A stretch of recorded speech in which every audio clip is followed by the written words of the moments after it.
14h, 16h, Brigitte Lahaie, Sud Radio. Jean-Charles Bouchou toujours avec nous et on revient sur les relations toxiques avec Estelle. Bonjour Estelle. Bonjour madame. Bonjour. Bonjour monsieur. Bonjour Estelle. Vous avez vécu quelques années je crois avec quelqu'un de très pervers. Oui. Alors physiquement j'ai vécu 8 ans avec quelqu'un comme ça, mais après on s'est séparés physiquement, mais on restait ensemble chacun chez soi. D'accord, donc vous continuiez à vous voir, oui. Même si vous aviez vous étiez séparés. Et pourquoi vous vous êtes séparés pour continuer à vous voir? C'est moi parce que j'y croyais toujours et en fait, voilà. Et quand on s'est rencontrés, il faisait sa maison de ses propres mains, donc je l'ai accueilli chez moi jusqu'à temps que sa maison soit faite. Et au bout de 7 ans où elle était terminée, puisqu'il le faisait de ses propres mains, il est parti sans moi et notre fils, en disant que c'était mieux pour notre couple, que c'était bien que chacun habite chez soi, ça fera mieux et ça va faire redémarrer notre couple. Mais quand on est amoureuse, on y croit et on y croit. Et il y a toujours des belles paroles qui font qu'on espère, on avance et finalement, c'est voué à l'échec, malheureusement. Et en quoi alors la relation était toxique? Qu'est-ce qu'il vous faisait subir? Alors, c'est moi les 3 mots-clés qui vont résumer, c'est que j'ai analysé bien après, parce que moi je ne savais pas ce qui se passait avant qu'on puisse me mettre des mots dessus, parce que même en me mettant des mots dessus, moi j'étais complètement dans le déni et j'ai dit que c'était pas possible, quoi. Quand on le vit pas, on peut pas comprendre. Donc moi les 3 mots-clés que j'analyse au jour d'aujourd'hui, c'est mensonge, trahison et infidélité. Voilà, ces 3 mots-clés. Mais il était violent? Non, parce qu'en fait, c'est quelqu'un qui paraît très charmeur, très très sûr de lui, qui met en confiance tout le monde. Mais moi, il m'a mis dans une espèce de toile d'araignée où il m'a écarté de tout le monde. Donc j'étais sa proie. Et oui, déjà faire le vide autour de vous, c'est un indice qui laisse à penser qu'on a affaire à quelqu'un de pervers.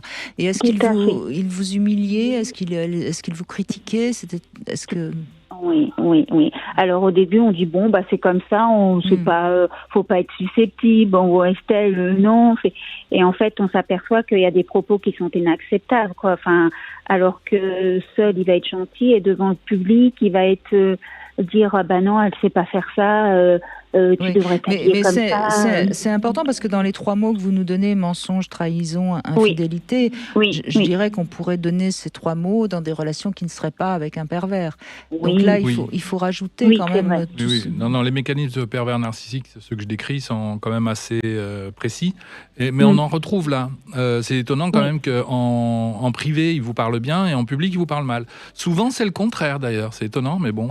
Là, parce que c'est un public, en privé, il me disait mais non, j'ai pas voulu dire ci, j'ai pas voulu dire ça, toujours pour que je reste.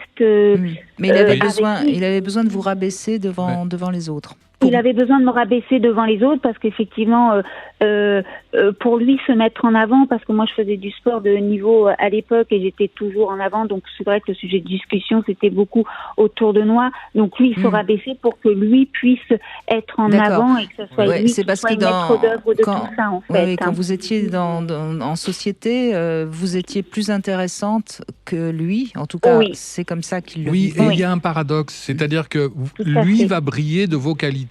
Il va dire aux autres, moi je suis avec quelqu'un qui a telle qualité. Mais vous ne devez pas briller. C'est là où il y a un paradoxe dans les mécanismes pervers narcissiques. Nous, normalement, si on n'est pas pervers narcissique, on peut briller effectivement des qualités de notre partenaire. Moi, je suis fier d'être avec quelqu'un et quelqu'un est peut-être fier d'être avec moi. Mais en même temps, on est content, on se fait briller mutuellement. C'est ce que les psychanalystes appellent le narcissisme emprunté à l'autre, emprunté aux objets. Alors que dans votre histoire, non, lui doit briller, vous ne pouvez pas briller. Et là, on rentre dans un paradoxe et c'est là où c'est tordu, quoi. Oui, parce que les couples qu'il y avait chez moi, ils disaient que c'était à lui, C'est effarant, quoi. Mais c'est après qu'on analyse tout ça, toutes les coupes que j'ai pu glaner dans mes victoires. Ils disaient, voilà, ça c'est mes coupes, quoi. Oui, c'est ça. Laurent, c'est à moi. Enfin, et même quand on s'est séparés, elle a voulu les prendre pour les mettre chez lui. Non, mais c'est à moi. Enfin, et c'est effarant. Donc, on est dans un cercle où on n'y croit pas et on veut pas y croire. Et Et c'est très, très perturbant. Et alors, quel a été le déclic qui vous a fait réagir ? Alors, le déclic, parce que moi, il m'en a fait du mal beaucoup, mais je voulais pas l'admettre. Je disais, bon, c'est comme ça, et voilà, il a besoin. Et c'est quand il s'est pris à notre enfant, pour pouvoir m'atteindre, parce qu'il a vu qu'il ne pouvait plus m'atteindre, donc, parce qu'il voyait que je partais. Donc une fois, il m'a appelé, il m'a dit oui, j'ai une nouvelle copine, mais tu vas être ma maîtresse pour je l'utilise et après je te reprends. J'ai dit non mais ça va pas. Moi je ne suis pas comme ça. J'ai des valeurs, des convictions. Donc comme il a vu que je fuyais, et ben en fait il s'en est pris à notre enfant. Et là vous avez réagi. Et là, j'ai dit non, c'est plus possible. On constate aussi souvent, Jean-Charles Bouchou, c'est quand quelqu'un d'autre que soi est utilisé que la victime réagit. Il y a toujours le manque. Mais ça, alors là, on peut écouter tous les témoignages qu'on a eus depuis le début. Il manque toujours un tiers. Et généralement, le tiers, ça peut être le père. Remarquez qu'à chaque fois, le père était bien absent. Là, ce qui est malheureux, c'est que c'est l'enfant qui fait tiers. C'est-à-dire qu'à un moment donné, on me parle mal, j'accepte. C'est banal, c'est normal. Je suis dans le déni. Mais le jour où on parle mal à mon enfant, à ce moment-là, je n'accepte pas. Ce qui serait intéressant, Estelle, c'est que vous redeveniez, excusez-moi si je me répète, que vous redeveniez le centre de votre histoire. C'est vous le sujet, et on n'a pas le droit de mal vous parler à vous. Alors évidemment aussi, on n'a pas le droit de mal parler à votre enfant, c'est certain, vous le protégez, c'est magnifique. Mais vous êtes un sujet au moins aussi valable que votre enfant. Tout à l'heure, j'ai dit à quelqu'un, ça a semblé une plaisanterie, vous êtes la personne la plus importante du monde. Moi, je me souviens quand j'étais gosse, on me faisait parfois le reproche, comme on fait aux enfants, pour qui tu te prends pour le centre du monde. Eh ben, aujourd'hui que je suis à la radio, je vais en profiter pour répondre aux adultes de quand j'étais gosse. Oui, je suis le centre du monde. Pour le moins, je suis le centre de mon monde. Et vraiment, Estelle, je vous souhaite sincèrement d'être le centre de votre monde. C'est vous la patronne. Ouais, vous êtes gentil parce que c'est vrai que dans le monde professionnel ou sportif que j'étais vraiment entre guillemets une guerrière. Voilà, je me suis donné les moyens pour réussir. Et au niveau de l'amour, excusez-moi du terme, mais j'étais une grosse larve.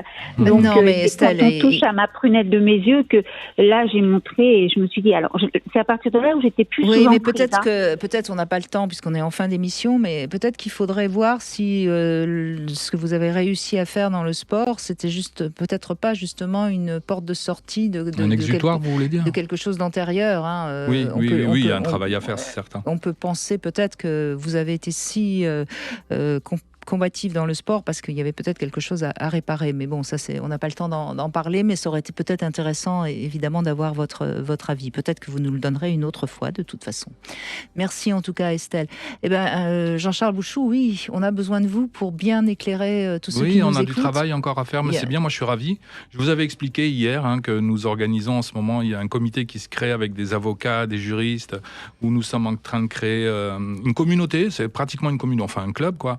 Et notamment, je donne des formations, je vous le disais, et la première formation que je donne, qui est une initiation au terme que j'emploie facilement, elle est pratiquement gratuite et à disposition de tout le monde. Donc, si ça intéresse quelqu'un, n'hésitez pas à me contacter. Pour repérer les violences invisibles. Et puis, pour préparer à la lecture d'ouvrages où il y a des textes un peu complexes, des choses comme ça, pour que tout le monde soit à peu près au même niveau. Voilà, parce que c'est vraiment un travail de la société entière, parce que plus on sera apte à repérer justement les pervers narcissiques, plus on pourra les mettre à distance, évidemment. Et c'est notre travail à tous. Donc vous êtes le bienvenu, Jean-Charles Bouchou. À très bientôt. Et je rappelle que vous êtes l'auteur des Pervers narcissiques aux éditions Erol. Tout de suite.